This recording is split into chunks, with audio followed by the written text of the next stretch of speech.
stop share dulu. Saya coba ulangi lagi ya. Iya. Kelihatannya ada gangguan nih. Iya. Ini oke, saya mulai ya. Kembali lagi.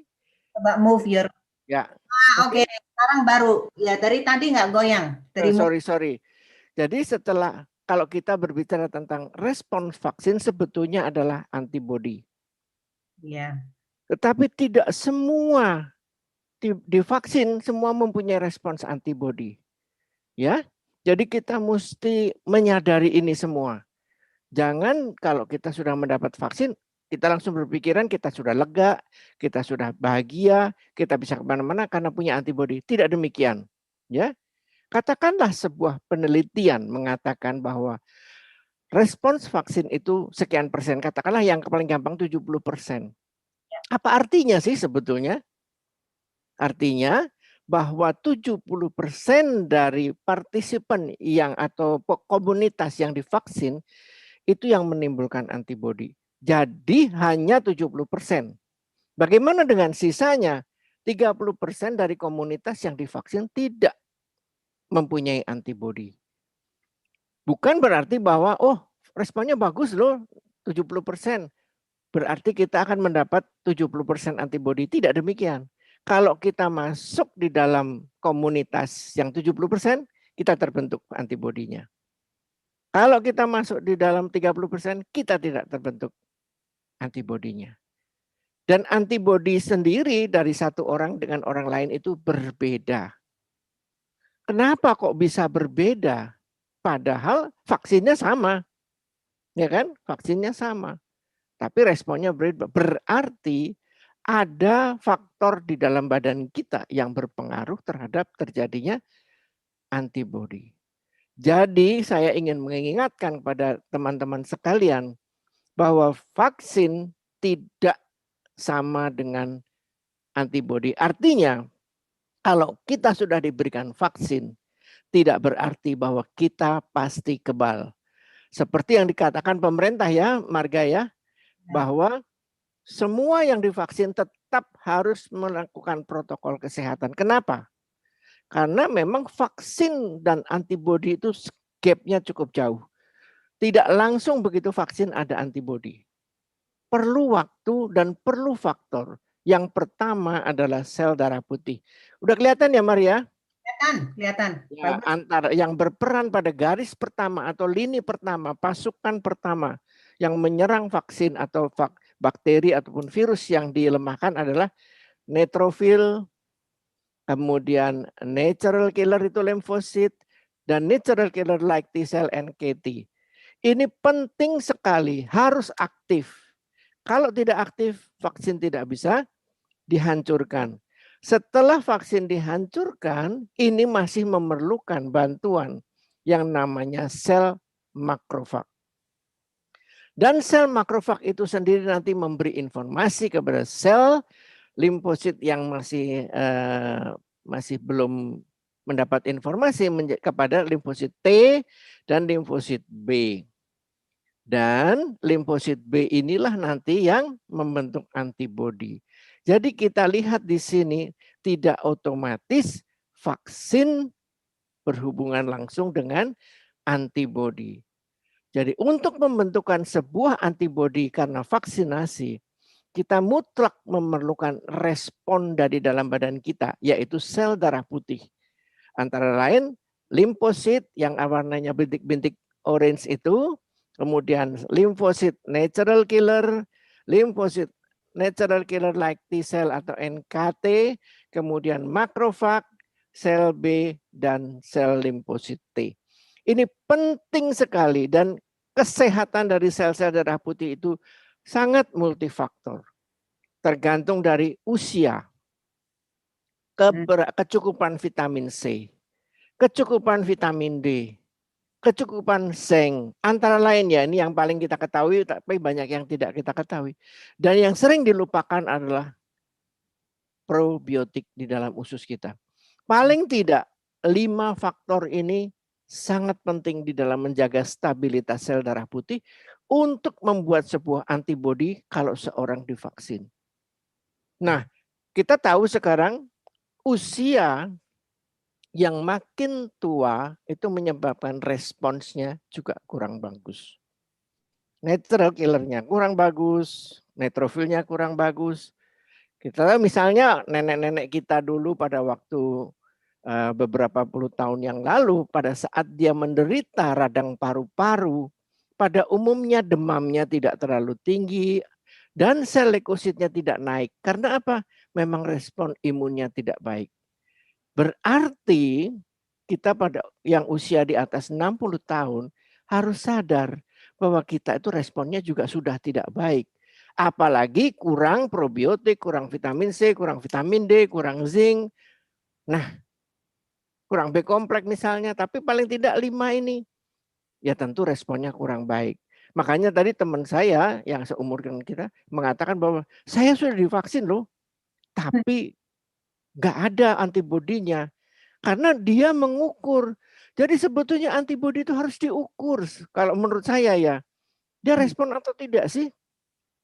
Kalau jangan cuma sekedar divaksin kemudian merasa aman. Hati-hati. Bukan apa-apa ya, karena kebetulan corona ini kan sangat ganas penyebarannya. Iya. Dan bukan itu saja, tentunya kita harus sadar juga bahwa sel-sel darah putih dan sebagainya juga bisa diukur. Kita punya lab di sini, punya Prodia di Indonesia ya, mungkin di Amerika beda, tapi di Prodia itu sudah punya pengukuran bagaimana melakukan pengukuran antibodi. Kemudian kalau di mana di Prodia juga diukur sel B, sel T helper juga diperiksa, sel T bisa diperiksa antara lain CD8 dan CD4. Tetapi di ANHO mereka melakukan pemeriksaan sel-sel darah putih ini lebih teliti, di mana mereka juga melihat juga NK-nya berapa, NKT berapa, kayak gitu. Sehingga lebih spesifik dan lebih lengkap informasinya pemeriksaan sel darah putih di ANHO.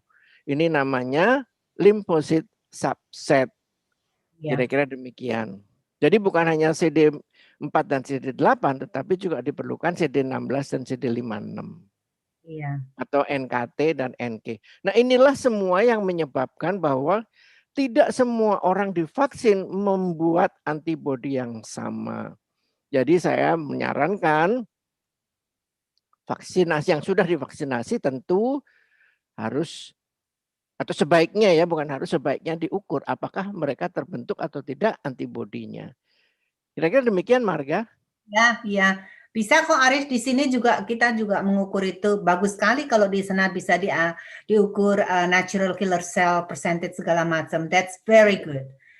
Terima kasih, dan mungkin karena kita sudah terlanjur ya bikin sinopsis bilang long hauler segala.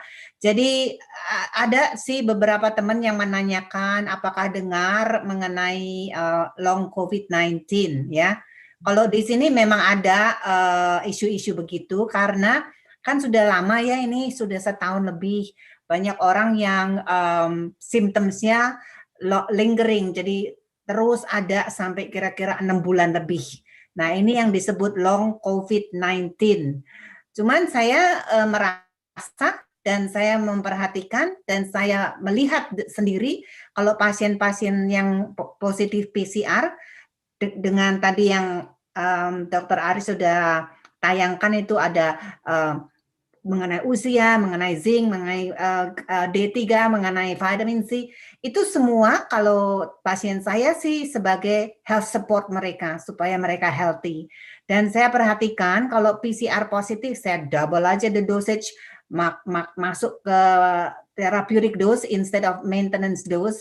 Kebanyakan saya selama ini ya pasien yang aktif saya kira-kira 500-600 ya, tapi yang nggak semua kena COVID of course, tapi yang kena COVID misalnya dari luar, kita nggak masukin ke klinik, tapi dengan long distance phone call kita kasih instruksi lah mesti bagaimana.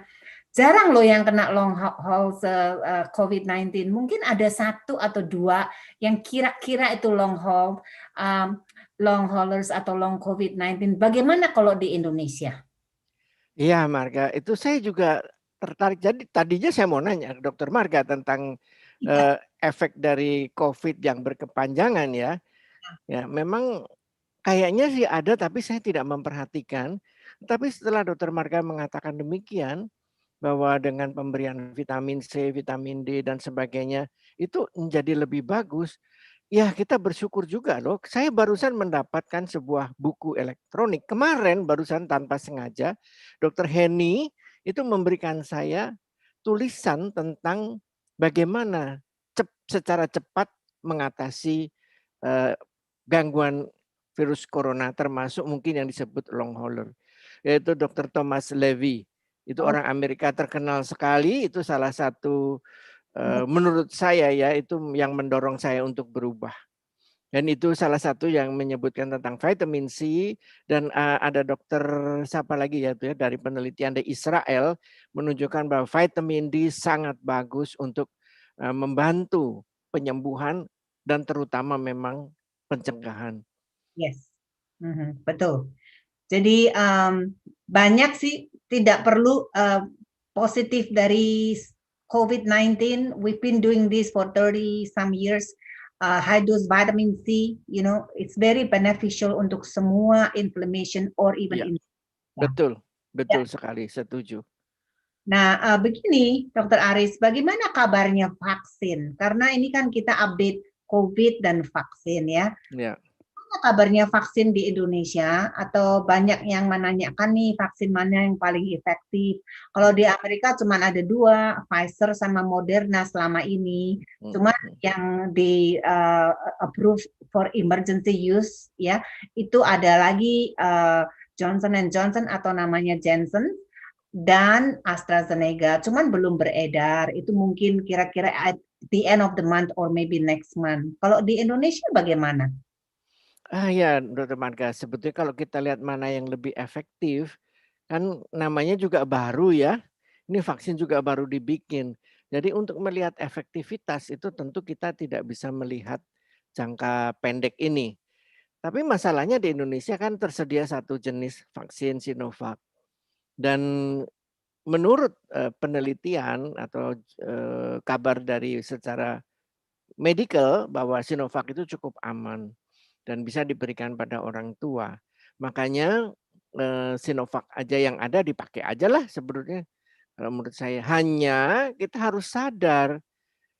Saya sendiri mempunyai sedikit perbedaan pandangan ya.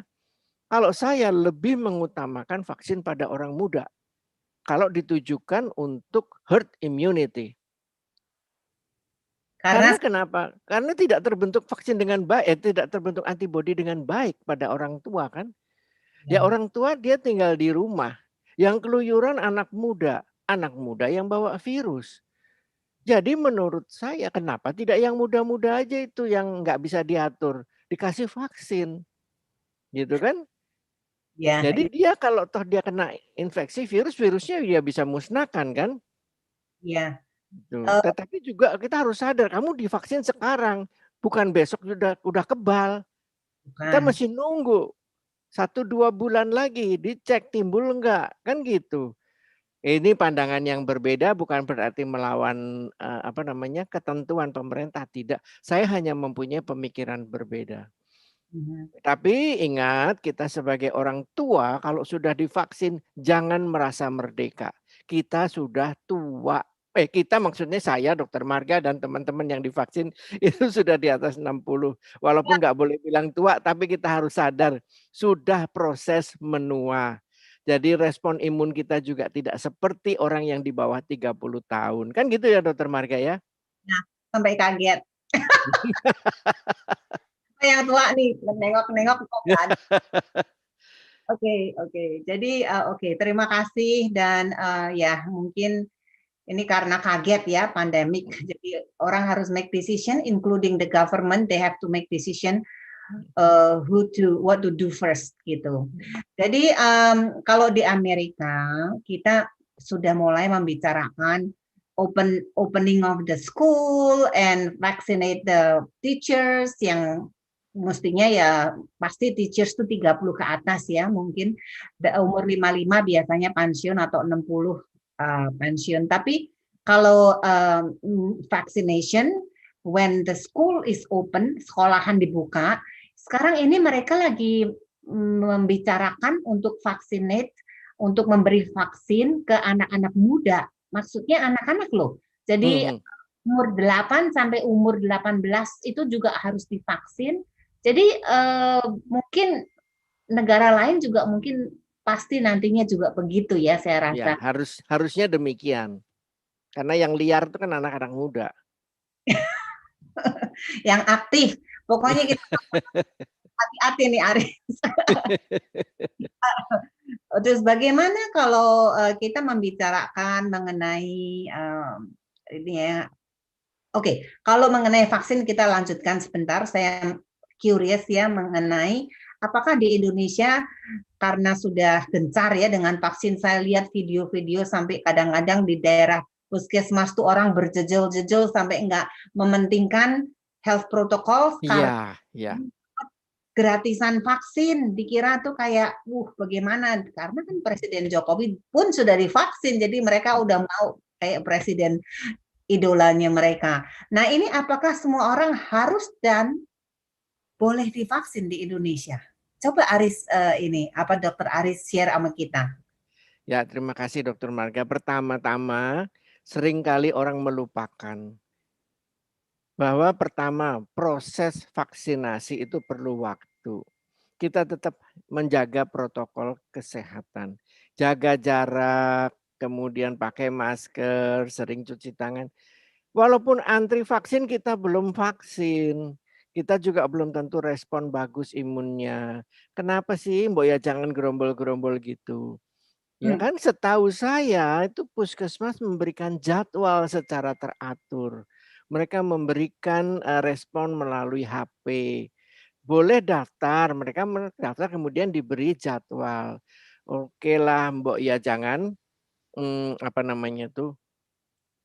untel-untelan gitu loh, jangan bergerombol kayak gitu loh. Itu menurut saya tetaplah ya jaga gitu, jaga protokol kesehatan. Wong belum pernah belum pernah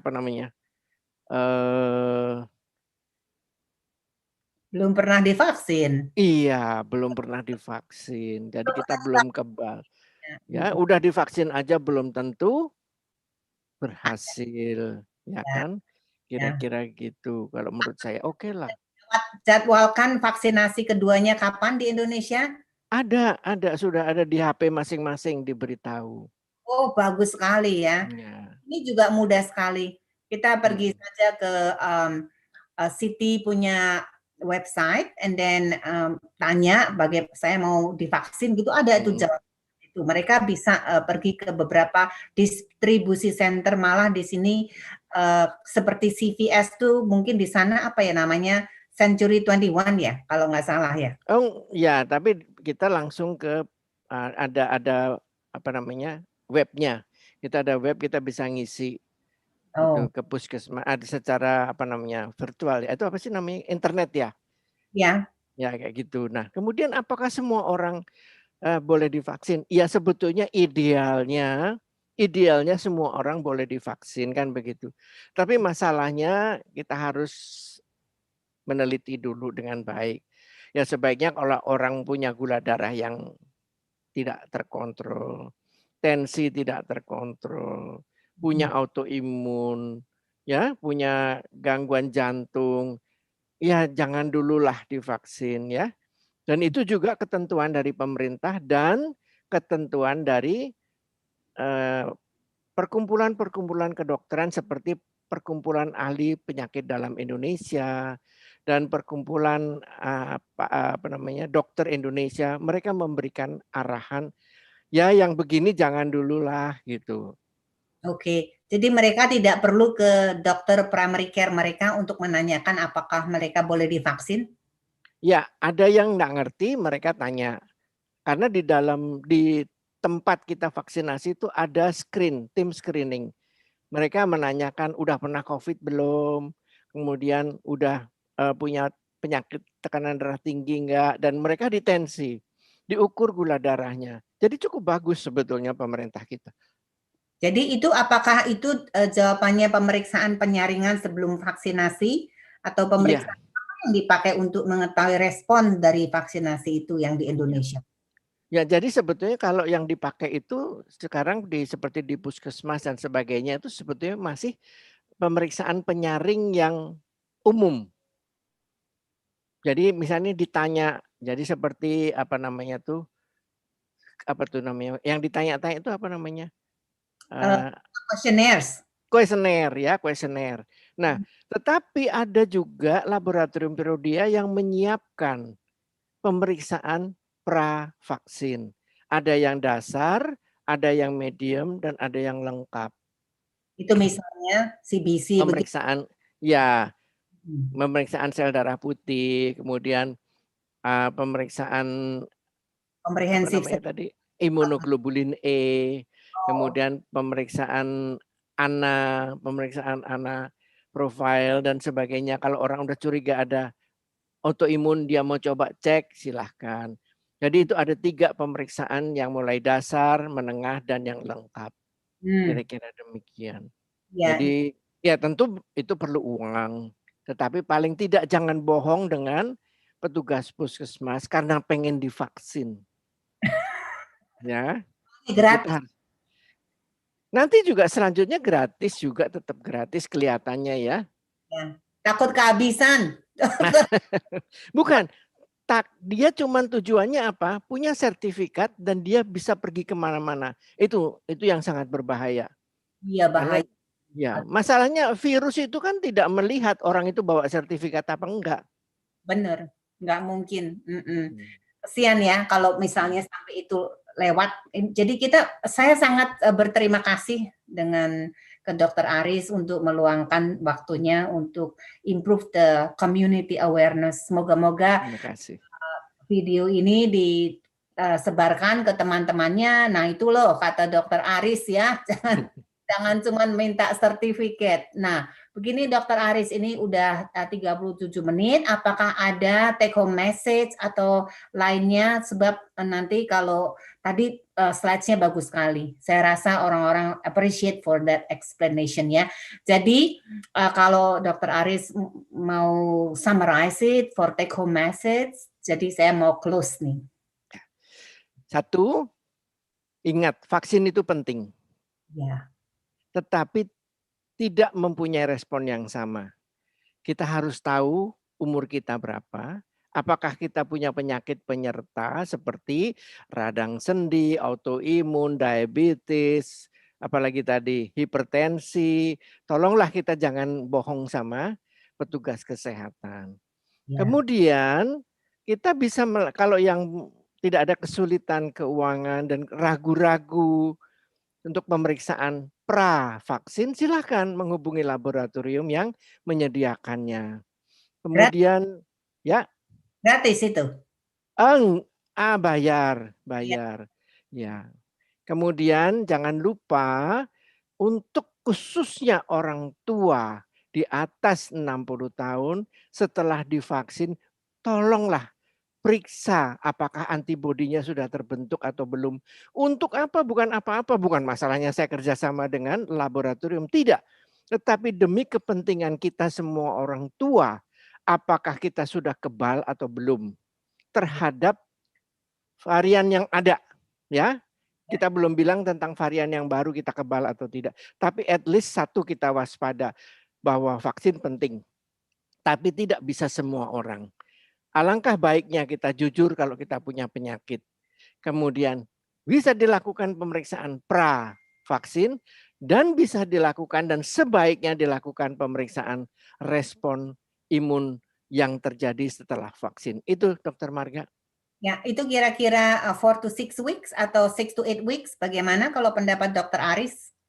Biasanya bisa diberikan antara 4 minggu setelah vaksin. Pada orang tua ya, bukan pada orang muda. Ya, oke. Ya, terima kasih. Dan jangan lupa maintain your health protocol dan juga health support. Itu suplemen yang sudah Anda minum setiap hari, continue sampai pandemic is over, masih continue. Saya rasa itu yang penting sekali.